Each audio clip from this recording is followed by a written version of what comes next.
The year was 2347, and humanity had finally earned its place among the stars. For 40 years, humans had fought alongside the 5 elder species of the Galactic Coalition. They had bled on alien worlds. They had died protecting civilizations that were not their own. They had proven themselves as fierce warriors and brilliant tacticians. And now, standing on the bridge of the UES Vengeance, Admiral Daniel Carson believed that humanity had finally found its family among the stars. The Dominion was coming. Every sensor on every ship screamed warnings as the massive enemy fleet approached. There were conquerors who consumed entire civilizations without mercy. They had destroyed dozens of species across the galaxy, and now they had turned their hungry eyes toward Coalition space. Admiral Carson watched the enemy ships fill his. There were thousands of them, dark and angular, bristling with weapons that could crack planets. But he was not afraid.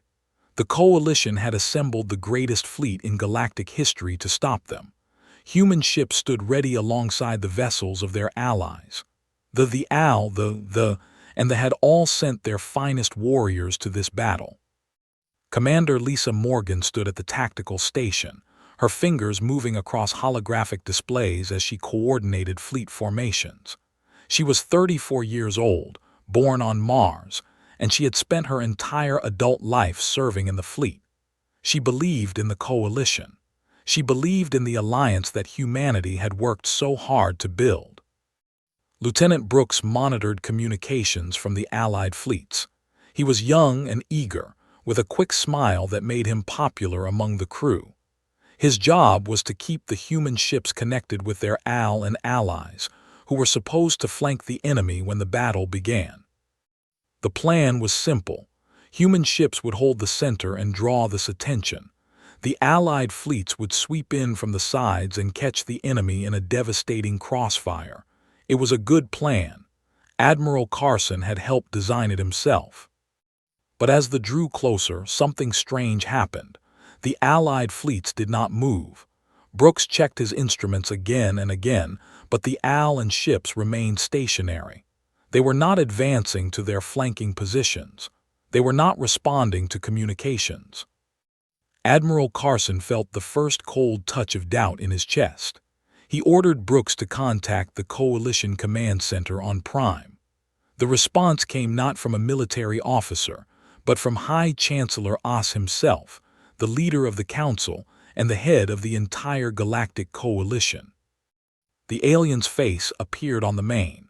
His expression showed no emotion as he spoke words that would echo through human history forever.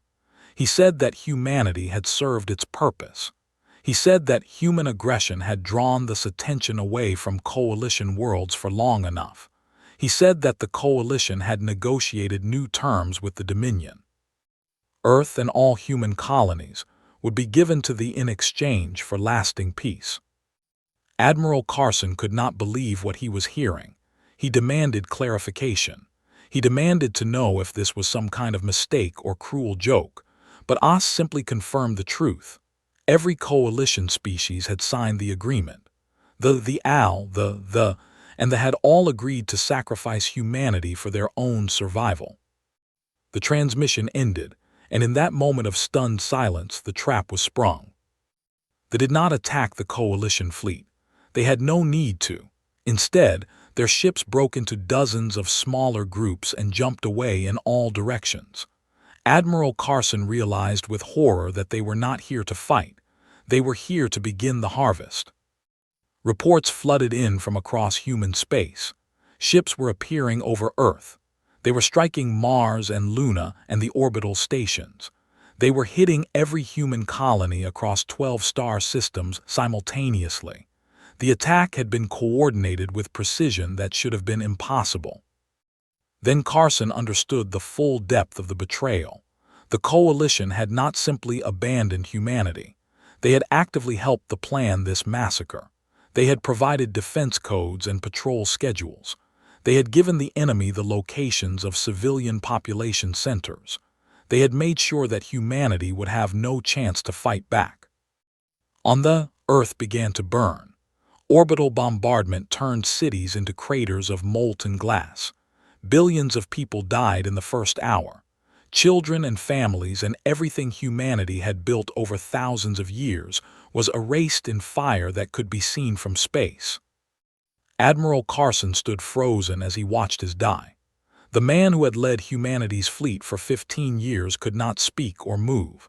His mind simply could not accept what was happening. Commander Morgan was different. Where Carson saw only despair, she saw necessity. The fleet was already taking casualties as ships returned to finish off the human military. They had minutes, maybe less, before complete destruction.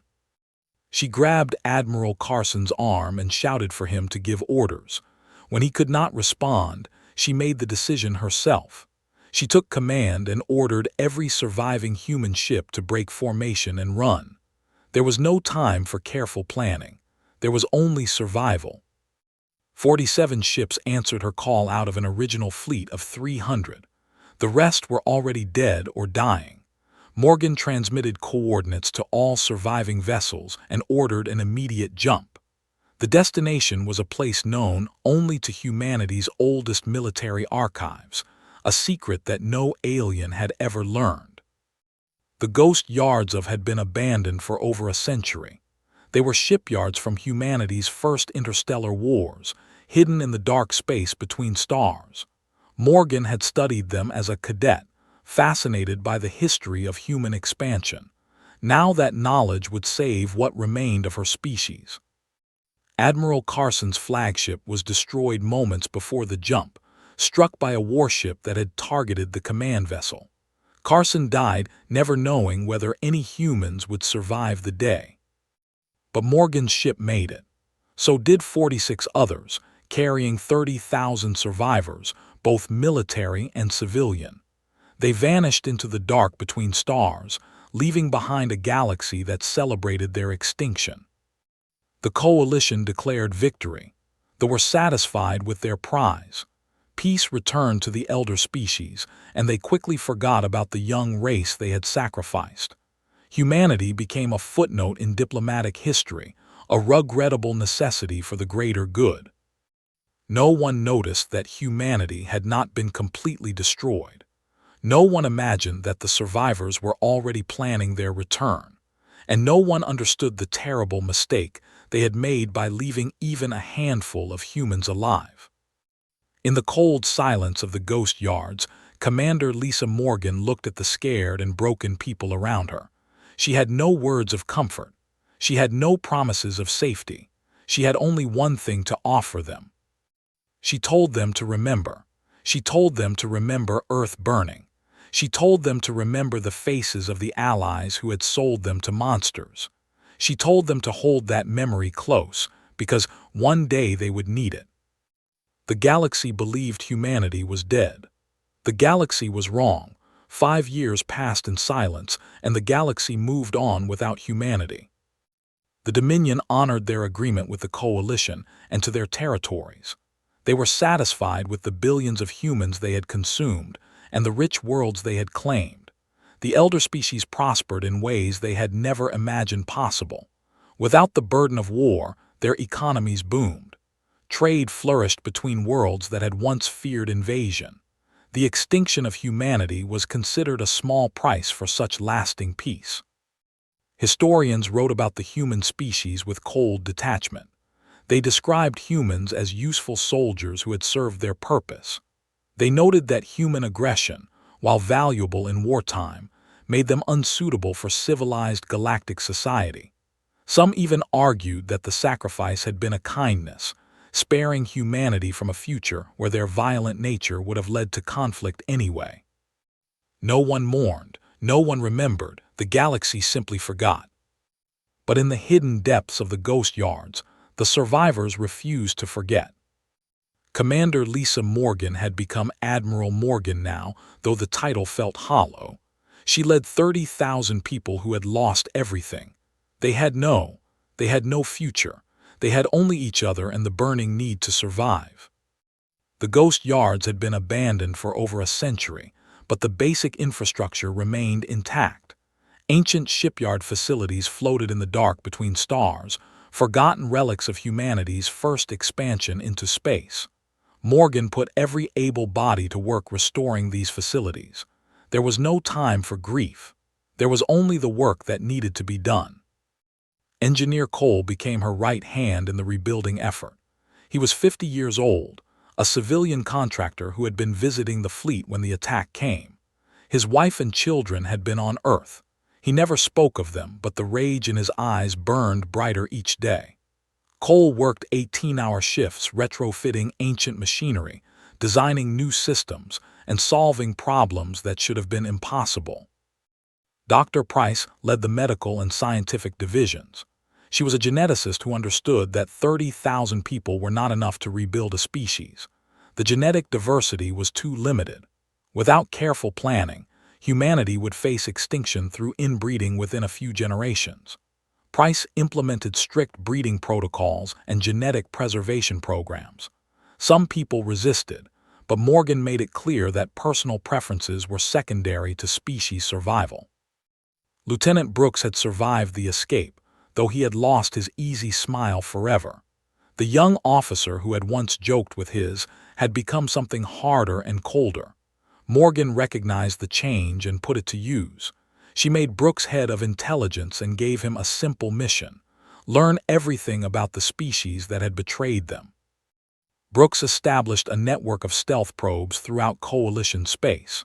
These tiny devices were practically invisible, designed to drift through enemy systems and collect information.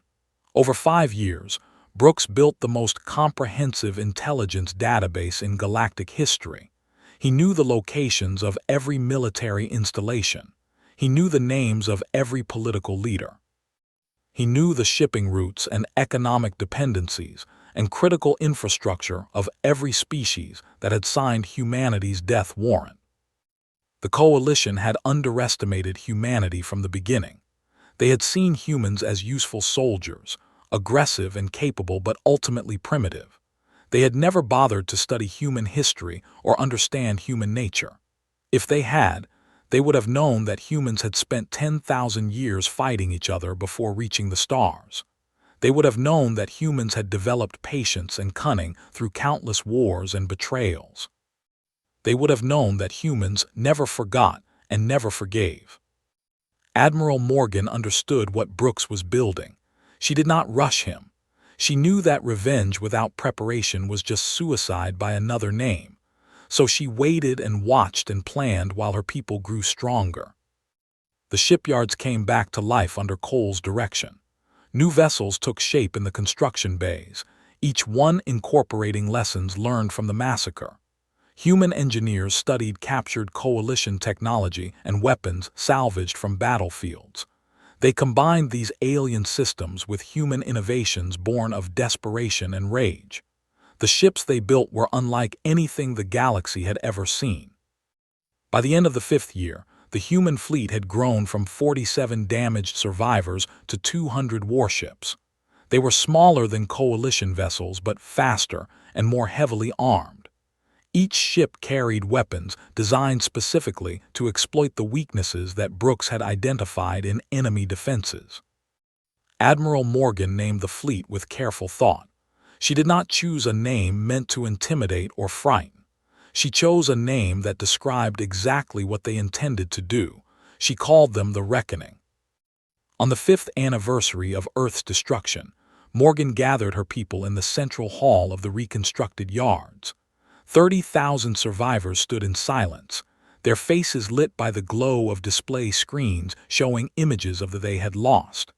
Children born in the yard stood beside veterans who remembered the green hills of Earth and the red deserts of Mars. Morgan spoke to them without emotion. She told them what they already knew. She said that the galaxy believed humanity was dead. She said that the Coalition had moved on and forgotten the crime they had committed. She said that the elder species slept peacefully in their beds, confident that they had eliminated a threat and secured their futures. Then her voice hardened into something like steel. She told her people that the Coalition was wrong. She told them that humanity was not dead. She told them that everything the betrayers had built would be torn down and broken. She told them that the galaxy would learn to fear the dark between stars, because that was where humanity waited. The crowd did not cheer. They did not celebrate. They simply nodded and returned to their work. There was nothing to celebrate yet. The real work was just beginning. Brooks presented his final intelligence report the following day. He had identified the weakest link in the coalition, the species most vulnerable to attack. There were merchants and traders who had contributed nothing to the coalition's military. They had signed humanity's death warrant not out of fear, but out of greed, eager to access markets that had been closed during the war. They hosted the largest financial exchange in the galaxy. 40% of all interstellar commerce flowed through their systems. It was protected by minimal defenses because no one would be foolish enough to attack such a vital economic hub. Admiral Morgan approved the operation. The first strike would hit and demonstrate that humanity had returned, but there would be no warning. There would be no communication. There would only be devastation and silence, the same silence that humanity had endured for 5 years. Captain Samuel was chosen to lead the attack. He was a veteran of the original fleet, a man who had watched his entire family die on Mars. He accepted the mission without hesitation and began preparing his task force immediately. The galaxy had forgotten humanity. The galaxy was about to remember. Morgan watched ships depart for their mission and felt something she had not felt in 5 years. It was not happiness or satisfaction. It was the cold certainty that justice was finally coming for those who had earned it. The long silence was over. The reckoning had begun. Captain Samuel stood on the bridge of the UES Silent Blade and watched Prime grow larger on his. The alien world was covered in massive cities that glittered with lights from pole to pole. Orbital stations circled the planet like jewels on a necklace, each one processing trillions of credits in financial transactions every day. This was the heart of galactic commerce, the center of wealth for 100 civilizations. And it had no idea what was coming. Commanded 12 human warships, each one carrying weapons that the galaxy had never seen. His crew had trained for this mission for months. They knew exactly what to do and exactly how to do it. There would be no hesitation and no mercy. Lieutenant Brooks had spent years studying defense systems. He had identified gaps in their sensor coverage that they themselves did not know existed. Ships exploited these gaps perfectly, dropping out of hyperspace inside the planetary defense perimeter. By the time they detected them, it was already too late. The defense fleet scrambled to respond. 20 warships rushed to intercept the unknown attackers. They were merchant vessels converted for military duty, crewed by traders who had never faced real combat. Against human veterans who had survived the greatest betrayal in galactic history, they had no chance. The battle lasted 9 minutes. Ships moved with deadly precision, their weapons tearing through shields like paper. Every defensive station was destroyed. Every warship was reduced to scattered debris. They had expected to negotiate or surrender. They received neither option. With orbital defenses eliminated, moved to the second phase of the operation. His ships released dozens of devices that fell toward the planet's surface. These were not bombs or missiles. They were something far more devastating. Human engineers had developed electromagnetic pulse weapons capable of burning through electronic systems on a planetary scale. The devices detonated in sequence, sending waves of energy cascading across Prime. Every computer on the planet died. Every financial record vanished. Every piece of digital currency became meaningless noise in corrupted systems. 300 years of accumulated wealth disappeared in an instant. They had built their entire civilization on electronic commerce. Without their systems, they had nothing. They could not trade. They could not communicate. They could not even access their own buildings, which relied on electronic security. The population was unharmed. Not a single citizen died in the attack, But their economy, their pride, and their power had been erased completely. The species that had sold humanity for profit had lost everything they valued. And then Captain did something that terrified the galaxy far more than the attack itself. He left without saying a word. No demands, no claims of responsibility, no threats or warnings. The human ships simply vanished back into the dark between stars as silently as they had arrived. They sent desperate calls for help to the coalition. Ships from other species arrived to investigate. They found a broken world populated by confused and frightened people who could not explain what had happened. The weapon signatures matched no known species. The attack pattern followed no recognized military doctrine. It was as if ghosts had risen from the void to punish the living. Admiral Morgan received report and allowed herself a moment of grim satisfaction. The first blow had been struck. Now it was time to spread the fear. 3 weeks later, the agricultural world of Seven went dark. This planet produced food for dozens of coalition systems. Its vast farms and processing facilities fed billions of people across the galaxy. It was considered so vital that even they had agreed to leave it untouched during negotiations. The attack was not military, it was biological. Dr. Price had spent years developing a pathogen specifically designed to destroy crops. She had used genetic samples smuggled from research stations, information that Brooks had obtained through his intelligence network. The disease was engineered to spread rapidly through agricultural systems while leaving animal and sentient life completely unharmed. Human agents released the pathogen through the planet's irrigation systems.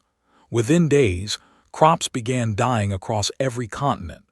They tried everything they could think of to stop the spread, but the disease was designed to resist their countermeasures. Within a month, Seven's entire agricultural output was destroyed. Famine spread through coalition space. Worlds that had depended on food suddenly faced starvation. Prices for basic supplies skyrocketed. The economic damage from the attack was compounded by a crisis that threatened billions of lives. Again, there was no communication from the attackers. No one claimed responsibility. The coalition could not even confirm that the two attacks were connected.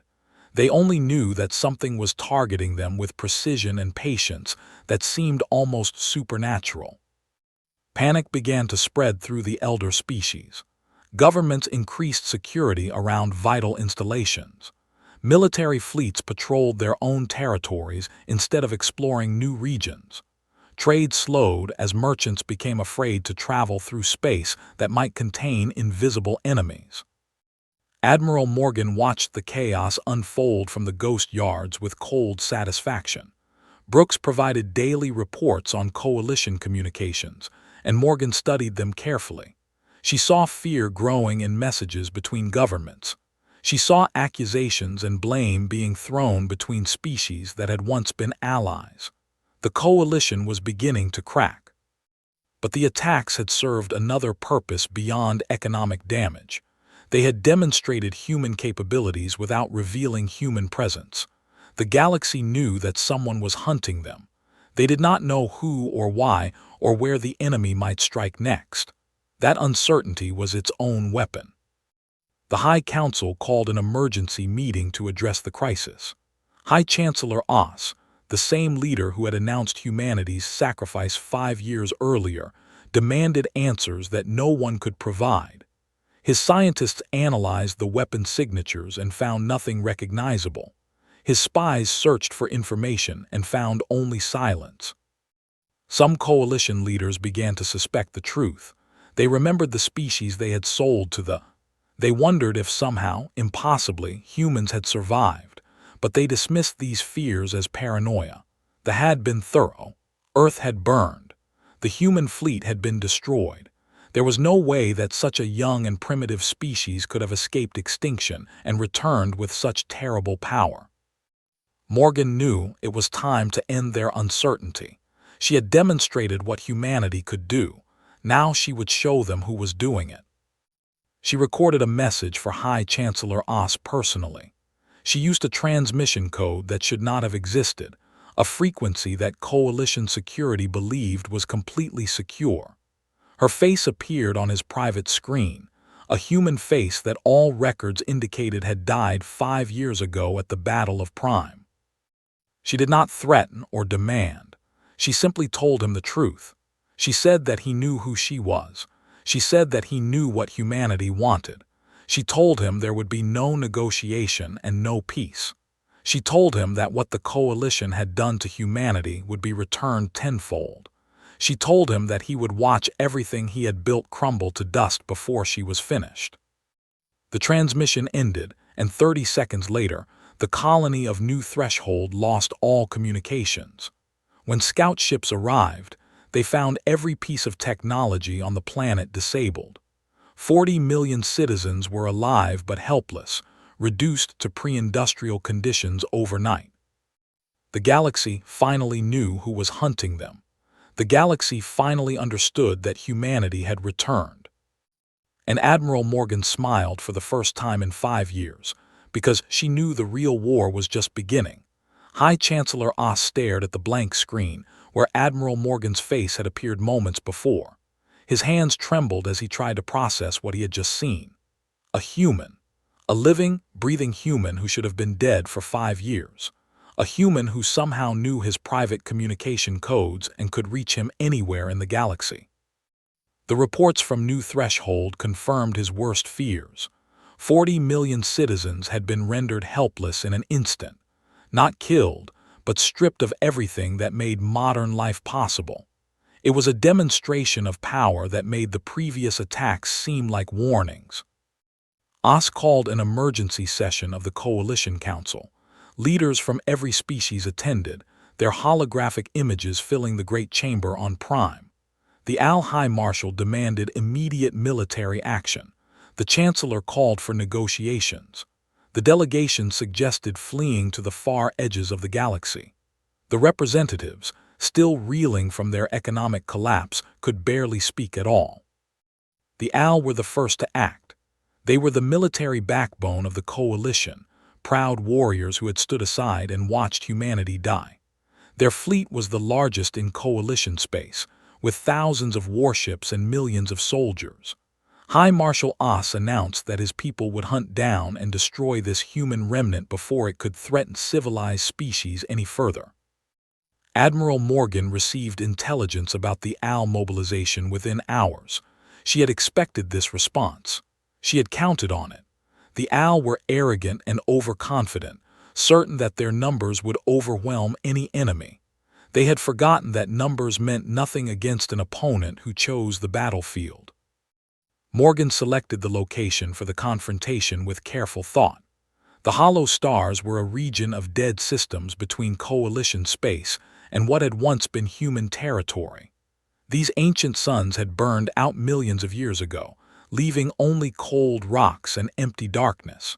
No one traveled through the hollow stars because there was nothing there worth seeing. Nothing except death waiting in the shadows. Human ships had spent weeks preparing the battlefield. They seeded the region with weapons that Lieutenant Brooks had designed specifically for this engagement. Mines drifted in the void, invisible to standard sensors. Autonomous drones waited in powered-down silence for activation signals. Gravity disruptors were positioned to trap enemy vessels in precisely calculated kill zones. But the most important weapon was something Brooks called the silence engine. This device generated a field that disrupted faster-than-light communication and travel. Any ship caught within its range would be unable to call for help or retreat.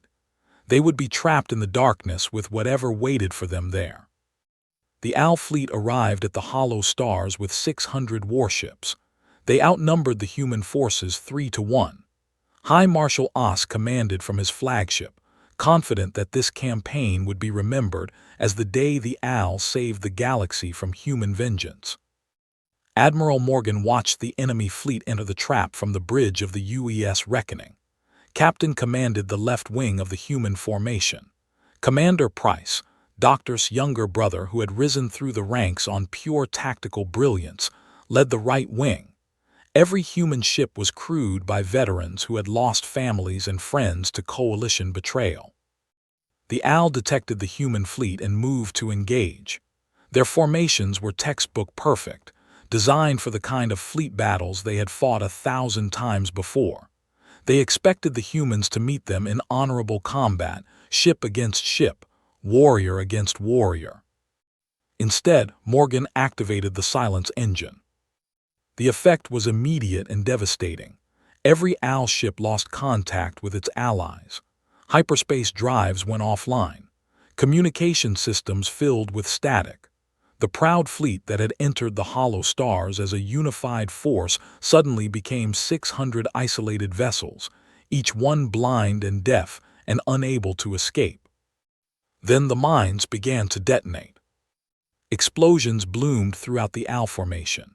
Ships that tried to maneuver away from the blasts flew directly into gravity wells that crushed their hulls. Autonomous drones activated and swarmed damaged vessels, tearing through weakened armor with precise strikes. The darkness of the hollow stars became a hell of fire and debris. The human ships moved through the chaos like predators among prey. They targeted engines first, leaving enemy vessels stranded. Then they destroyed weapons systems, leaving the OWL helpless. Only after a ship was completely disabled did they deliver the killing blow. It was not efficient, but it was deliberate. Morgan wanted the OWL to feel fear before they died. High Marshal Oss tried to rally his forces, but without communications, his orders reached no one. He watched his fleet die around him, ship by ship, until only his flagship remained. Human vessels surrounded him, their weapons powered and ready, but they did not fire. Instead, a shuttle launched from the Reckoning and docked with the OWL flagship. Admiral Morgan boarded the enemy vessel with a security team, walking through corridors filled with terrified alien soldiers who made no move to stop her. She found Oss on his bridge, standing alone among the bodies of his officers who had died in the initial attack. The OWL High Marshal was ancient by his species standards, a warrior who had fought in 12 campaigns across the galaxy. He had never known defeat. He had never experienced the helplessness that his enemies felt when facing OWL military might. Now he understood. Morgan stood before him in silence for a long moment. She studied the alien who had commanded the forces that should have defended humanity. She remembered the reports from 5 years ago, the intercepted communications showing that OWL ships had held their positions while humans died. She spoke 3 words to him. She asked if he remembered them now. Then she ordered her security team to space him out the nearest airlock. The battle had lasted 6 hours. The OWL fleet was annihilated to the last ship. Not a single vessel escaped to warn the coalition. Not a single soldier survived to tell tales of human savagery. Morgan ordered 1 OWL shuttle recovered from the debris and repaired. She loaded its computer with a recording of the entire battle and a single message. The message said that 1 species was down and 4 remained. The shuttle was programmed to fly to Prime and deliver its cargo to the Coalition Council. It arrived 3 days later, broadcasting its message on every available frequency. The galaxy watched in horror as the recording played, showing the total destruction of the mightiest military force in Coalition history. High Chancellor Oss understood what this meant. The humans had not simply survived. They had become something far more dangerous than the species the Coalition had sacrificed 5 years ago. They had become vengeance given physical form. The Coalition had created the very thing they feared. They had taken a young and eager species that wanted nothing more than to belong, and they had transformed them into implacable enemies who would never stop until justice was served. Morgan watched the Coalition's reaction through Brooks' intelligence network. She saw the fear spreading through their governments. She saw old alliances fracturing as species blamed each other for the disaster. She saw exactly what she had hoped to see. The first phase of the reckoning was complete. The Coalition knew who was coming for them. They knew that their armies could not stop humanity's return. Now it was time to teach them that nothing could. The coalition fractured within weeks of the Owl massacre. 5 species that had once stood united in betraying humanity now turned on each other like frightened animals. Trust evaporated as each government wondered if their allies might sacrifice them to appease the human threat. The grand alliance that had condemned billions to death collapsed under the weight of its own guilt. They were the first to break. Their chancellor broadcast a message to all human frequencies, offering complete surrender. He promised reparations, formal apologies, and whatever else humanity demanded. He begged for mercy and swore that his people had been pressured into signing the death warrant against their will. Admiral Morgan did not respond. She did not acknowledge the transmission or engage in any communication. She simply ordered Captain to destroy the central government complex with a kinetic bombardment from orbit. The building was reduced to a crater before anyone inside could evacuate. The message was clear. There would be no negotiations. Surrender would not be accepted. They had made their choice 5 years ago, and now they would face the consequences. They tried a different approach. They were a cautious species who had always prioritized survival above all else. When they realized that fighting was hopeless and surrender was impossible, they chose to flee. Their entire civilization abandoned there in a massive exodus, millions of ships carrying billions of people toward the far edge of the galaxy. Morgan tracked their flight through Brooks' sensor network. She waited until they had traveled 3 light years from there, far enough that they believed they had escaped. Then she moved the Reckoning fleet to intercept them.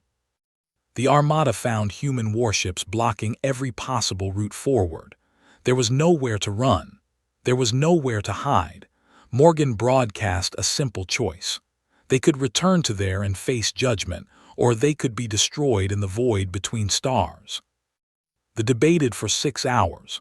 Some wanted to fight, knowing they would die. Others wanted to scatter and hope that some ships might escape. In the end, their survival instincts prevailed. They turned their exodus around and flew back to there, escorted by human warships that watched their every movement. They had already fallen. Their economy destroyed, their government collapsed. They had nothing left to resist with. Human administrators arrived to take control of their remaining infrastructure. The species that had traded in the deaths of billions found themselves reduced to laborers under human supervision. Only the remained defiant. High Chancellor asked every ship and soldier his species could muster for a final defensive there. He called upon the Dominion to honor the alliance that had been paid for with human blood. Surely they would not allow their coalition partners to be destroyed. But they refused to intervene. They had gained what they wanted from the original bargain. Human territory and human lives had satisfied their hunger for conquest. This new conflict between humans and their former allies was not their concern. They would watch from a safe distance and see which side emerged victorious. Oz faced the truth at last. He had sold humanity to buy peace for his people, and now that peace meant nothing. They would stand alone against an enemy they had created through their own treachery. Admiral Morgan's fleet arrived at Prime on a date chosen with deliberate symbolism. It was exactly 5 years since the day that Earth had burned. 5 years since billions of humans had died while their allies watched and did nothing. 5 years since the coalition had signed humanity's death warrant. The defensive fleet was large by any normal measure, but it was nothing compared to the force that had destroyed the Owl. Human ships surrounded the planet within hours, disabling defenses with methodical precision. Every orbital station was captured or destroyed. Every military vessel was eliminated. The lay exposed and helpless. But there was no bombardment. The weapons that had burned cities on worlds and shattered Owl fleets remained silent. Morgan had something different planned for the. She descended to the surface in a single shuttle, accompanied only by her personal guards. Her ship landed in the courtyard of the Coalition Council building, where Oz and the surviving leaders waited. They expected execution. They expected revenge to take the form of fire and death. Instead, Morgan walked into the council chambers alone. She stood before the alien leaders who had condemned her species to extinction, and she spoke to them in a voice that carried across every broadcast frequency in the system. She told them that they had believed humanity could be sacrificed for their comfort. She told them that they had believed their peace was worth the lives of billions. She told them that they had been wrong about everything. Then she presented a document. It was a new treaty, written in human terms and backed by the threat of total annihilation.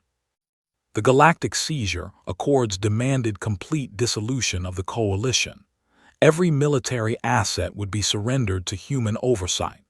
Every former coalition territory would accept unrestricted human access, and every species that had signed humanity's death warrant would accept permanent placement of human observers. The galaxy would not be destroyed, it would be controlled. Oz read the document with trembling hands. He looked at Morgan and asked the question that every coalition leader wanted answered. He asked what would happen now. He asked if humanity intended to rule them forever. Morgan's response became the foundation of the new galactic order. She said that the coalition species would live under human watch until they proved they could be trusted with their own freedom. Given what they had done with that freedom 5 years ago, she expected the arrangement to last a very long time. The signed, they had no choice. The signed when their fleet was escorted back to there. The signed with their government in ruins. Even the signed their economy rebuilt under human supervision and their future entirely dependent on human permission. One by one, every species that had betrayed humanity submitted to the new order. Human ships took up permanent positions in orbit around every major world. Human observers took seats in every government chamber. Human laws replaced coalition regulations. The galaxy had believed itself civilized. It had believed that humanity was nothing more than useful savages who could be discarded when convenient. It had believed that treachery carried no lasting consequences. It had been wrong about all of it. Admiral Morgan retired 30 years after the seizure, passing command to the officers she had trained. She spent her final years on a world terraformed from the ashes of a former Al colony. From her home, she could see the memorial built to honor the billions who had died on Earth and Mars, and all the worlds that burned because their allies had sold them. When historians asked whether she regretted the harshness of human rule, her answer was always the same. She said that regret was for those who had choices. Humanity had been given extinction or vengeance. They had chosen survival. Let history judge whether they chose wisely. The Dominion eventually made the mistake of testing human resolve. They had consumed Earth with coalition blessing, and they believed that humans would forget this crime in time. They were wrong. When ships crossed into human-controlled space, the response was immediate and overwhelming. 7 worlds were reduced to rubble in 6 months. The Dominion sued for peace and accepted permanent restrictions on their military capacity. Humanity had entered the galactic stage as eager allies, desperate to belong. They had been welcomed, used, and discarded like broken tools, and they had returned as conquerors, bound by nothing but their own will. The galaxy, locked in the total seizure of human control, learned the lesson that should have been obvious from the start. Never betray a species that learned to survive by fighting itself for 10,000 years. Because if humans could do that to each other and still endure, there was no limit to what they would do to those who wronged them. For 1,000 years afterward, every species in known space woke each morning with a reminder of their mistake. Human ships patrolled their skis. Human observers watched their councils. Human law governed their actions, and the memory of what they had done to earn this fate never faded. The stars themselves seemed to remember what the coalition had tried to forget. Humanity had been betrayed, and the galaxy would never be allowed to make that mistake again.